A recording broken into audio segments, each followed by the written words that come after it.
Hello student, आपका स्वागत है आपके अपने YouTube channel BSL study point में। तो दोस्तों, आज की इस वीडियो में हम लोग क्लास 10th के मैथ के एक ऐसे टॉपिक के बारे में चर्चा करने जा रहे हैं दोस्तों जिस चैप्टर का नाम है द्विघात समीकरण। दोस्तों, इसका आज पार्ट 2 है और आज पार्ट 2 के इस वीडियो में हम लोग द्विघात समीकरण के इबादती प्रश्न पर चर्चा करेंगे, जिससे कि बोर्ड एग्जाम में बहुत ही बार क्वेश्चन पूछा जा चुका है। आपको स्क्रीन पर दिख रहा होगा क्वेश्चन कि यह क्वेश्चन कितनी बार बोर्ड एग्जाम में पूछा गया है। 13, 15, 16, 19 और 20 तक के बोर्ड एग्जाम में यह प्रश्न पूछा गया और एनसीईआरटी एग्जाम्पल में भी क्वेश्चन पूछा गया है। तो इस एग्जाम्पल को हम लोग कैसे सॉल्व करें, आइए इस वीडियो के माध्यम से मैं आपको बताता हूं। मैं बहुत सारे इस वीडियो में बहुत ही मोस्ट इंपॉर्टेंट क्वेश्चन लेकर आया हूं। तो दोस्तों, प्लीज़ यह वीडियो स्किप मत करिएगा, यह वीडियो लास्ट तक देखिएगा। अगर आपको अच्छा लगे तो दोस्तों तक शेयर भी करिएगा, ताकि उन तक भी मेरी ये सारी वीडियो पहुंच सके। तो दोस्तों देखिए, पहला प्रश्न क्या बोल रहा है। एक नाव की शांत जल में चाल 15 किलोमीटर प्रति घंटा है। नाव को धारा की दिशा में 30 किलोमीटर जाने और फिर धारा की विपरीत दिशा में उसी स्थान पर लौटने में कुल समय 4 घंटे 30 मिनट लगता है। धारा की चाल ज्ञात करनी है। चलिए तो देखिए इस उदाहरण को कैसे हम लोग सॉल्व करेंगे। ठीक है दोस्तों, सबसे पहले सवाल बोल रहा है नाव की शांत जल में चाल 15 किलोमीटर प्रति घंटा है। तो हम लोग सबसे पहले शांत जल में नाव की चाल लिख लेते हैं।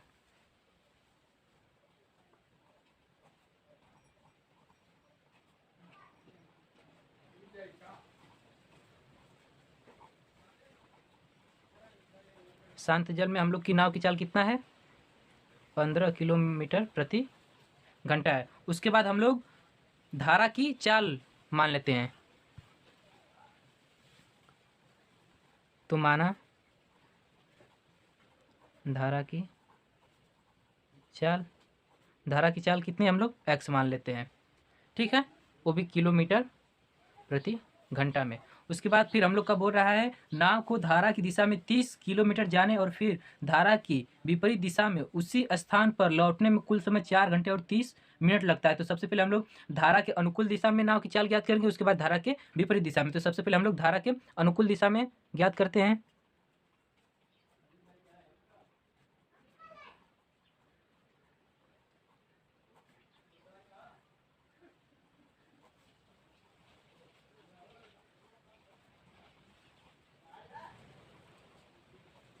जब हम लोग सबसे पहले अनुकूल दिशा में धारा की चाल ज्ञात करेंगे तो दोस्तों हो जाएगा 15 प्लस अनुकूल दिशा में, यानी उसी दिशा में ज्ञात करें तो जो भी हम लोग की चाल निकल कर आएगी धारा की उसी में जुड़ जाएगी।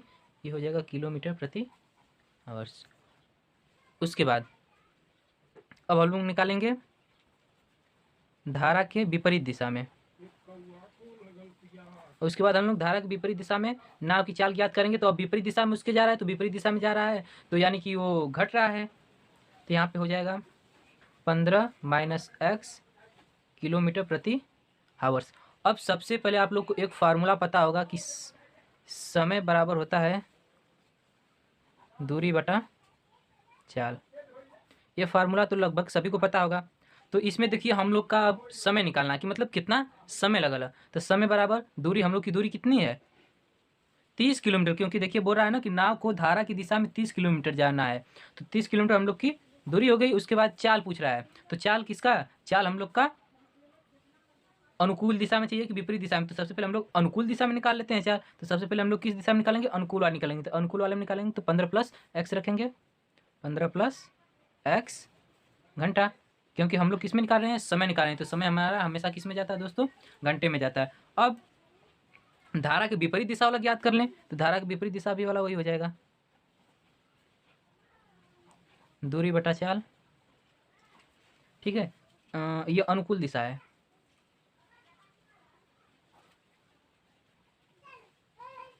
यह अनुकूल दिशा है और यह जो अब हम लोग निकाले हैं, अब देखिए विपरीत दिशा वाला में 15 माइनस एक्स होगा, 15 माइनस एक्स और ये हो गया हावर्स घंटे।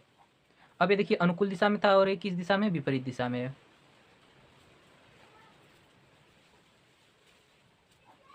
विपरीत दिशा में। अब फिर उसके बाद अब हम देखिए, अब ये जो घंटा है हम लोग का सवाल पूछा है किलोमीटर में और हम लोग का सवाल दिया है मिनट में। तो हम लोग का अब दिया है देखिए यहाँ पर कि मतलब उसी स्थान पर लौटने में कुल समय 4 घंटे 30 मिनट लगते हैं। 4 घंटे 30 मिनट लगते हैं। तो जो हम लोग का 4 घंटा 30 मिनट है उसको हम लोग सबसे पहले किस में कन्वर्ट करेंगे, घंटे में कन्वर्ट करेंगे। तो पहले दिया क्या है दिया है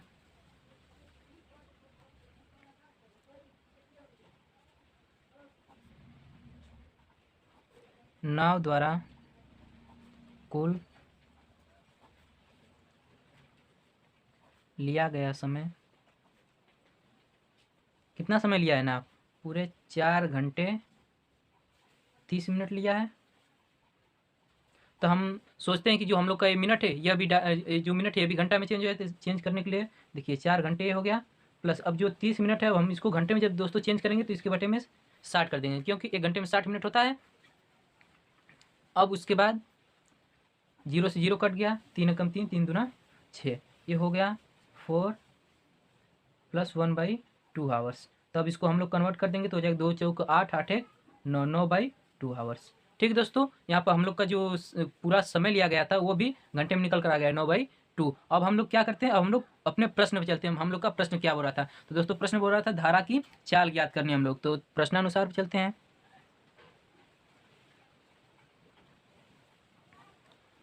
ठीक दोस्तों, प्रश्नानुसार में क्या करेंगे हम लोग, ये जो अनुकूल दिशा निकली है प्लस विपरीत दिशा निकली है, दोनों को जोड़ देंगे और जितना हम लोग को समय लगा है बराबर में इसको करके हम लोग जब सॉल्व करेंगे तो हम लोग का आंसर आ जाएगा। देखिए कैसे, पहले हम लोग अनुकूल दिशा वाला करते हैं, तो 30/15 + x हो जाएगा।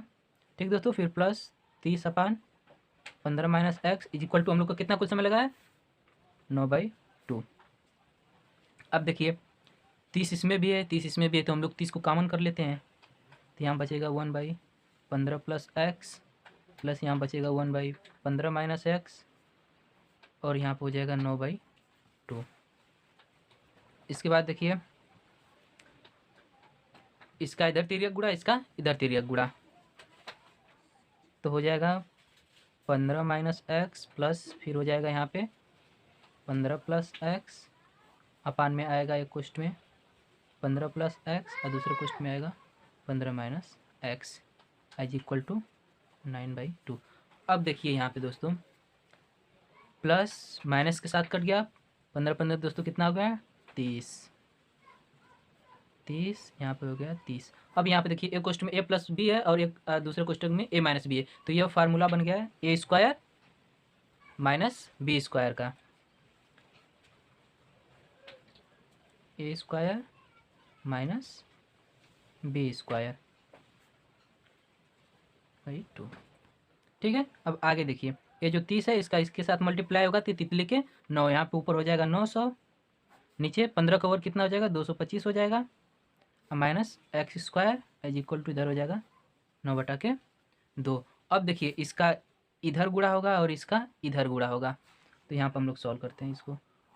देखिए अब इसके बाद हम लोग सॉल्व करते हैं, इसका इधर गुणा होगा और इसका इधर होगा, तो देखिए इसका पहले इधर करते हैं हम लोग, तो कितना हो जाएगा 900 × 2 इक्वल टू हो जाएगा। अब इसका इधर करेंगे हम लोग तो कितना होगा 225 × 9 माइनस 9x²। ठीक है, अब यहाँ पे देखिए ये हो जाएगा 900 × 2, इन दोनों में 9 कॉमन है, मैं 9 को कॉमन कर लूँ तो हो जाएगा 225 माइनस x²। अब देखिए 9 को इधर से मैं इधर भेज दूँ, इधर इंटू में इधर जाकर डिवाइड में हो जाएगा, तो यहाँ पर हो जाएगा 900/9 इक्वल टू 225 माइनस x²।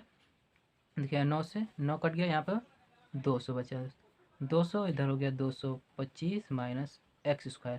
अब देखिए यहाँ पर x² इक्वल टू हो जाएगा 225 माइनस 200, तो x² हो जाएगा 25।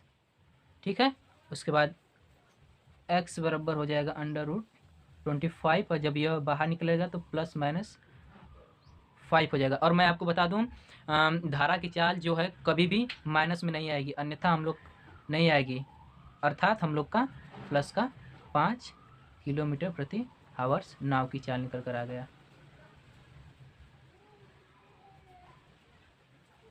ये दोस्तों देखिए ये कितना इम्पोर्टेंट क्वेश्चन है, जो कि लगभग आपको मैंने बताया कि यह कितनी बार बोर्ड एग्जाम में पूछा जा चुका है। देखिए मैंने इसको कैसे सॉल्व किया, आप लोग देखकर सॉल्व कर लीजिए या इसको नोट कर लीजिए, पक्का आपको देखने को मिल जाएगा बोर्ड एग्जाम में। सबसे पहले प्रश्न हम लोग का दोस्तों पूछ रहा था कि एक नाव की चाल शांत जल में 15 किलोमीटर प्रति घंटा है। तो दोस्तों मैंने सबसे पहले शांत जल में नाव की चाल निकाल ली 15 किलोमीटर प्रति घंटा। उसके बाद अगला बोला उसने, नाव को धारा की दिशा में 30 किलोमीटर ले जाने पर फिर धारा की विपरीत दिशा में उसी स्थान पर लौटने में कुल समय 4 घंटे 30 मिनट का लगता है। तो सबसे पहले दोस्तों हम लोग धारा की चाल तो ज्ञात कर लें। तो सबसे पहले मैंने मान लिया धारा की चाल बराबर x किलोमीटर प्रति घंटा। उसके बाद देखिए विपरीत दिशा में भी जा रहा है, उसके अनुकूल दिशा में भी जा रहा है। तो मैंने सबसे पहले अनुकूल दिशा में धारा की चाल ज्ञात की नाव की, उसके बाद विपरीत दिशा में चाल ज्ञात की, उसके बाद समय हम लोग को ज्ञात करना था। तो समय दोनों का मैंने फिर ज्ञात कर लिया, अनुकूल दिशा का भी और विपरीत दिशा का भी। और इसके बाद ज्ञात करने के बाद हम लोग को समय दिया था कि कुल समय 4 घंटे 30 मिनट लेता है पूरा क्रॉस करने में, मतलब वापस आने में। तो फिर हमने जो हम लोग का 4 घंटे और 30 मिनट था, इसको हमने किस में कन्वर्ट कर दिया, इसको हमने कन्वर्ट कर दिया घंटे में। देखिए घंटे में कन्वर्ट कर दिया, तो घंटे में हम लोग का कितना निकल कर आया, 9/2 आवर्स।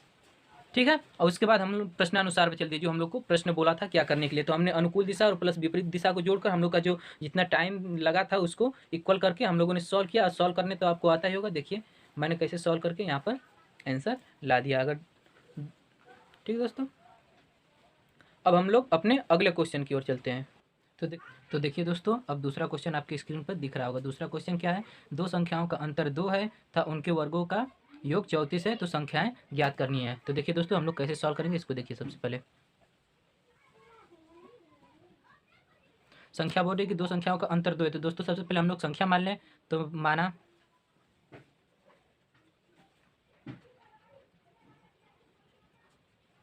माना संख्याएं बराबर x और y। दोस्तों मैंने दो संख्या मान ली, एक का नाम मैंने x दे दिया और एक का मान y दे दिया। बोल रहा है दोनों का अंतर 2 है। दोस्तों जब दोनों का अंतर 2 बोल रहा है तो मैं अंतर भी ले लूँ करके। तो देखिए फिर दिया में है, लिख दूँ इसको मैं, दिया है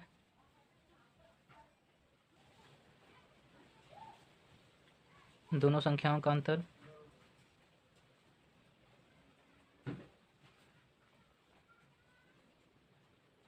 तो दोनों संख्याओं का अंतर कितना है, 2। अब हम इससे क्या करते हैं, एक समीकरण बना लेते हैं। तो देखिए समीकरण क्या बन जाएगा, x minus y is equal to 2, क्योंकि बोल रहा है कि दो संख्याओं का अंतर 2 है। देखिए दो संख्या a x और y दो संख्या की, दोनों का अंतर कितना है, 2 है। तो इसको हम लोग समीकरण नंबर 1 मान लेते हैं। अब फिर उसके आगे बोल रहा है था उनके वर्गों का योग 34 है।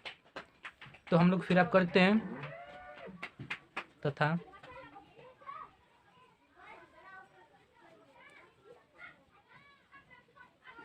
दोनों संख्याओं के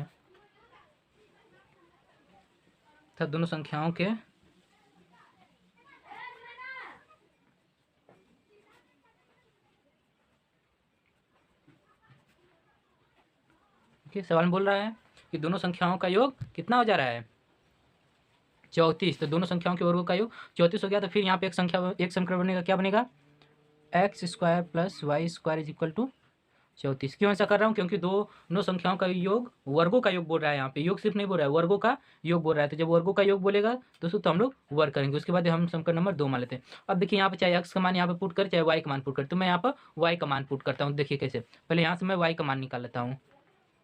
y बराबर हो जाएगा x माइनस 2।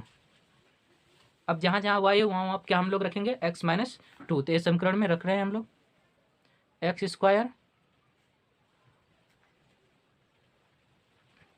ठीक है। अब यहाँ पे y है तो y की जगह हम क्या रखेंगे, x माइनस 2 रखेंगे। x माइनस 2 हो गया, उसके बाद 34। अब देखिए यहाँ पर x square plus x minus 2 का वर्क करना है। वर्क करना तो आप लोग को आता ही होगा, मैं ओपन कर दे रहा हूँ, सीधे हो जाएगा।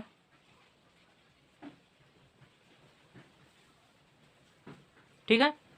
उसके बाद देखिए एक्स स्क्वायर 2x² हो जाएगा। ठीक है। उसके बाद इसको इधर करते हैं तो ये हो जाएगा 4x, इसको इधर करते हैं तो हो जाएगा 4 इक्वल टू 34 हो गया। अभी जो 4 प्लस का है इसको इधर से इधर भेज दे रहे हैं हम लोग, तो हो जाएगा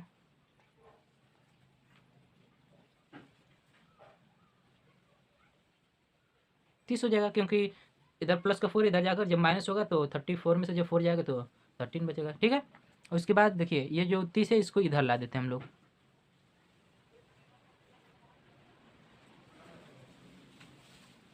तो ये भी माइनस का 30 इक्वल टू 0 हो गया।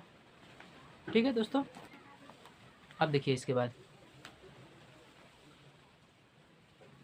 कुछ नहीं है, सवाल में कुछ दम नहीं है, बस आपको बस सॉल्व करने आना चाहिए और मानने आना चाहिए, क्या माने, कैसे संख्या माने, कैसे क्या सवाल, बस जो लोग समझ गए कि हम लोग का सवाल क्या रहा, क्या कह रहा है, क्या पूछ रहा है, तो समझिए आप लोगों ने सवाल को सॉल्व कर लिया। ठीक हो गया। अब इसमें हम लोग क्या करते हैं, देखिए 2 इसमें है, 4 इसमें, 3 अब हमको इसमें सभी में 2 कॉमन दिख रहा है, तो जब मैं 2 से सभी में भाग दे दूँ तो ये सभी कट जाएंगे कि नहीं कट जाएंगे। तो यहाँ पर क्या बचेगा, सिर्फ एक्स स्क्वायर बचेगा, यहाँ पर 2x बच जाएगा और यहाँ पे 15 बच जाएगा इक्वल टू। गुणनखंड विधि से सवाल को सॉल्व करने आप लोग को आता ही होगा। सबसे पहले इधर इसका गुणा पहले वाले का लास्ट से गुणा करते हैं, हम जितना आता है उसका ऐसा फैक्टर बनाते थे कि उसको जोड़े चाहे घटाएं तो अंदर वाला मान एकदम करेक्ट निकल के आए हम लोग का। जो एक अंदर का मान है जो 2x है, 2x आए, चाहे जोड़े चाहे हम लोग घटाएं। तो देखिए मैं यहाँ पर निकाल रहा हूँ, हो जाएगा एक्स स्क्वायर, ठीक है, उसके बाद minus 5x plus 2x minus 15 equal to 0। ठीक है। अब आगे देखिए, अब देखिए इन दोनों में क्या कॉमन दिख रहा है, x कॉमन दिख रहा है, तो इसका इसके साथ इधर पेयर बना लिया जाए और इसका इधर इसके साथ पेयर बना लिया जाए। ठीक है। देखिए इसमें x कॉमन दिख रहा है तो मैं x को कॉमन ले रहा हूँ, तो यहाँ पर बचेगा एक x निकलेगा तो एक x बच जाएगा, x माइनस यहाँ 5 बचा प्लस, फिर अगला देखिए, फिर अगला यहाँ पे हम लोग 3 कॉमन ले रहे हैं क्योंकि 3 से दोनों में अर्थ हो जा रहा है। देखिए 3 ले लिए तो यहाँ पे x माइनस 3 5 15 5 बचा इक्वल टू 0। देखिए हम लोग का समीकरण कब सही होता है, जब अंदर वाले जितने भी मान होते हैं सभी क्या होते हैं, सेम होते हैं। तो अब देखिए यहाँ से x का 2 मान निकल कर आएगा। और यहाँ पर एक चीज़ मैं आपको बता दूँ, संख्याओं का मान कभी ऋणात्मक में नहीं निकलता। देखिए पहले हम लोग पहले ले लें उसके बाद बताता हूँ। देखिए यहाँ पर हो जाएगा x प्लस 3 एक कोष्टक में और दूसरे कोष्टक में हो जाएगा x माइनस 5। जब इस वाले को लेंगे हम लोग 0 के साथ तो यहाँ पर हो जाएगा x is equal to minus 3, और जब इसको लेंगे 0 के साथ तो हो जाएगा x is equal two plus का 4। तो देखिए ये नहीं हो सकता, ये नहीं हो सकता, ये होगा। क्यों होगा, क्योंकि ये पॉजिटिव में आया है। अब देखिए x का मान कितना आया है, 5 आया है ना। देखिए x का मान निकल कर कितना आया है, 5 आया। अगर x का मान हम लोग समीकरण 1 में रख दें तो क्या आ जाएगा, देख लीजिए। ये हम लोग का समीकरण नंबर 1 है, इसी में हम लोग x बराबर 5 रख दे रहे हैं। तो देखिए x minus y is equal to 2 था हम लोग का समीकरण नंबर 1। अब इसी में जहाँ पे x है वहाँ पे हम लोग 5 रख दे रहे हैं। तो 5 minus y is equal to कितना हो गया, 2। तो देखिए y इज इक्वल टू कितना हो जाएगा, 3। अतः हमारी संख्या क्या निकल कर आया, एक्स वाई का मान निकल कर आया, x का मान 5 निकल कर आया है और y का मान 3 निकल कर आया है। अर्थात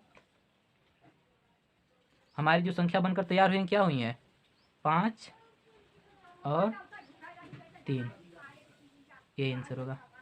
ठीक दोस्तों, सवाल को मैंने सॉल्व कर दिया, नोट कर लिया। नोट करना चाहते हैं तो सवाल को बस सॉल्व करने का कंसेप्ट आपको पता होना चाहिए। ये तो सवाल मात्र 2 मिनट के अंदर सॉल्व हो जाएगी, बट आपको समझाना भी है, बताना भी है कि कैसे सॉल्व किया जाता है। ठीक है। अब हम लोग चलते हैं अपने अगले क्वेश्चन पर। देखिए अगला प्रश्न आपके स्क्रीन पर दिख रहा होगा। यह प्रश्न है, एक आयताकार पार्क की लंबाई उसकी चौड़ाई से 8 मीटर अधिक है। यदि पार्क का क्षेत्रफल 240 मीटर स्क्वायर है तो पार्क की लंबाई और चौड़ाई ज्ञात कीजिए। दोस्तों सबसे पहले इसमें बोला एक आयताकार पार्क की लंबाई उसकी चौड़ाई से 8 अधिक है, तो हम लोग सबसे पहले इसको लिख लें।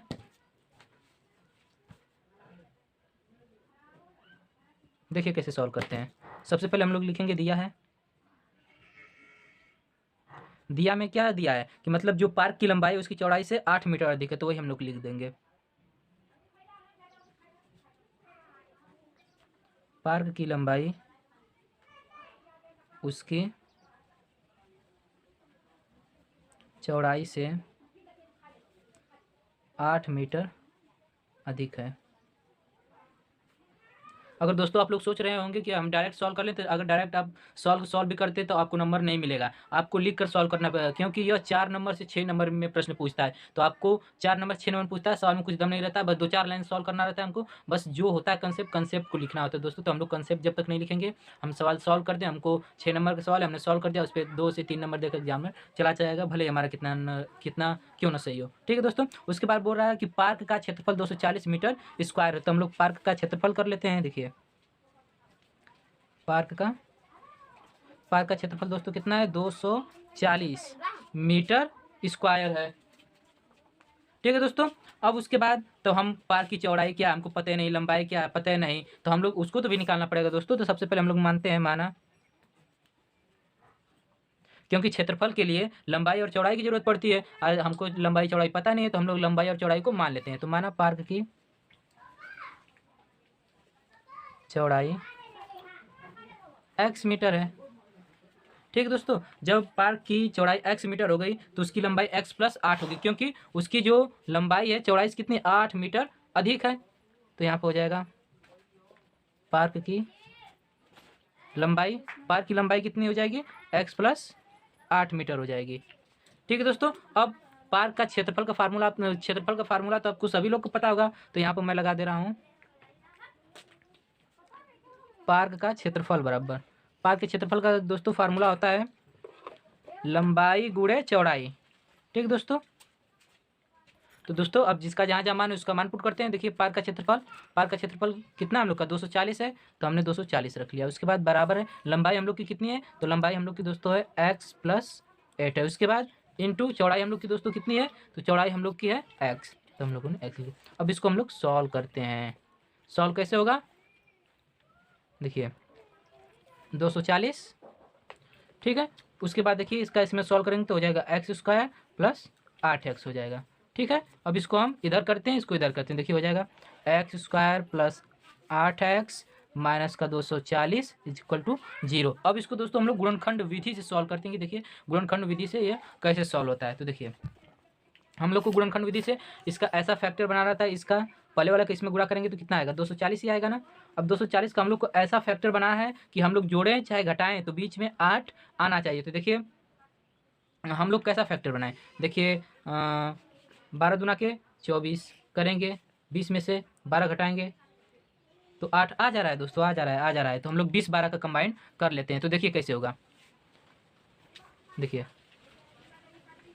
x² प्लस, अब देखिए कोष्टक के अंदर हम क्या 8x की जगह अब क्या रखेंगे हम लोग, अब 8x की जगह दोस्तों हम लोग रखेंगे, तो दोस्तों यहाँ पर हो जाएगा 20x के साथ साथ दोस्तों हम लोगों ने अब क्या किया था 12x माइनस 240 इक्वल टू 0। यहाँ पे माइनस रहेगा दोस्तों, क्योंकि 20 में से 12 घटाएंगे तभी तो 8 आएगा। अब इसको हम लोग सॉल्व करते हैं। देखिए x² प्लस ये हो जाएगा 20x, ये हो जाएगा minus 12x minus 240 equal to 0 हो गया। उसके बाद दोनों में क्या कॉमन दिख रहा है, x दोनों में कॉमन दिख रहा है, इसमें और इसमें हम लोग बाद में देखेंगे। इसमें 12 कॉमन दिख रहा है ना, तो हम लोग 12 अरे x कॉमन दिख रहा है तो x हम लोग कॉमन ले रहे हैं। इसमें हम लोग x कॉमन ले लेंगे तो बचेगा यहाँ पे 1, अरे 1x बच जाएगा यहाँ पे, और यहाँ पे बचेगा 20। अब देखिए ये कोष्टक के बाहर माइनस है तो अंदर के सभी मानों में चेंजेस हो जाएगा। तो जब कोष्टक के बाहर हम लोग माइनस करेंगे तो इसमें देखिए दोनों में क्या कॉमन दिख रहा है, 12 दिख रहा है। अगर 12 इसमें ले लें तो यह भी 12 से कट जाएगा। तो जब हम यहाँ पर 12 लेंगे तो यहाँ पे सिर्फ बचेगा x, और ये माइनस की वजह से ये हो जाएगा प्लस। उसके बाद 12 दूना के 24, एक 0 हम लोग आगे लगा दे देंगे, हो जाएगा। अब इसको हम देखिए मैंने बोला था ना गुणनखंड का हम लोग को सही होगा जब अंदर की जितने मान आएंगे सभी सेम होंगे। देखिए इस वाले में x प्लस 20 आया और इसमें भी x प्लस 20 आया, दोनों में सेम हमारे मान है, यानी कि हम लोग का सवाल राइट है। अब हम लोग इसको एक समीकरण में कर लेते हैं। तो एक समीकरण में करेंगे तो x माइनस 12 हो जाएगा, दूसरे में x प्लस 20 हो जाएगा इज इक्वल टू 0 हो जाएगा। अब हम लोग को एक कंडीशन मैंने आपको बताया था कि हम लोग के यहाँ पे 2 अब मान निकलेंगे x के। तो देखिए कैसे, एक बार हम 0 को लेकर इसके साथ तुलना करते हैं, एक बार 0 को लेकर इसके साथ तुलना करते हैं। तो पहला x माइनस 12 इज इक्वल टू 0, तो x इज इक्वल टू 12 हो गया। और दूसरा होगा x चूँकि x plus 20 is equal to 0, तो x इज इक्वल टू हो जाएगा माइनस 20। तो दोस्तों आपको मैं पहले ही बता चुका हूँ कि जो हम लोग की लंबाई और चौड़ाई होती है दोस्तों वो कभी माइनस में नहीं आती है, अन्यथा ए वाला नहीं होगा, बल्कि कौन होगा, ए वाला होगा, x बराबर 12। अर्थात हम लोग के, अगर आप लोग इसके आगे लिखना चाहते हैं तो थोड़ा सा लिख सकते हैं अर्थात करके, अर्थात पार्क की लंबाई अब देखिए जो यहाँ पर हम लोग रखे थे माने थे पार्क की लंबाई, यहाँ पर x प्लस 8 है, तो अब जहाँ पे x है x की जगह हम लोग दोस्तों क्या रख देंगे, अब 12 रख देंगे। तो यहाँ पर हो जाएगा x की जगह 12 प्लस 8, 12 8 कितना दोस्तों निकल कर आ गया 20 मीटर। देखिए अब हम लोग की जो चौड़ाई थी कितनी निकल कर आ गई 20, अरे पार्क की लंबाई 20 निकल कर आ गई। अब चौड़ाई हम लोग को बताना है, तो चौड़ाई हम लोग का कितना है x है, तो चौड़ाई बराबर कितना हो जाएगा पार्क की चौड़ाई कितनी हम लोग की दोस्तों हो जाएगी, तो x बराबर कितना निकल कर आया 12, और हम लोगों ने पार्क की चौड़ाई को x माना है, तो यहाँ पर क्या हो जाएगा 12 मीटर। तो दोस्तों देखिए यहाँ पर पार्क की लंबाई और पार्क की चौड़ाई दोनों निकल कर आ गई और ये हो गया दोस्तों प्रूफ। ठीक दोस्तों, अगर आपको यह वीडियो अच्छी लगी हो तो ज़्यादा से ज़्यादा अपने दोस्तों तक शेयर करिए। इस वीडियो में जितने भी दोस्तों क्वेश्चन लेकर आए थे सभी मोस्ट इंपॉर्टेंट है, तो बोर्ड एग्जाम 2023 के लिए मैं वही टॉपिक के बारे में सिर्फ चर्चा कर रहा हूँ इस टाइम दोस्तों, जो कि बोर्ड एग्जाम 2023 के लिए बहुत ही इंपॉर्टेंट क्या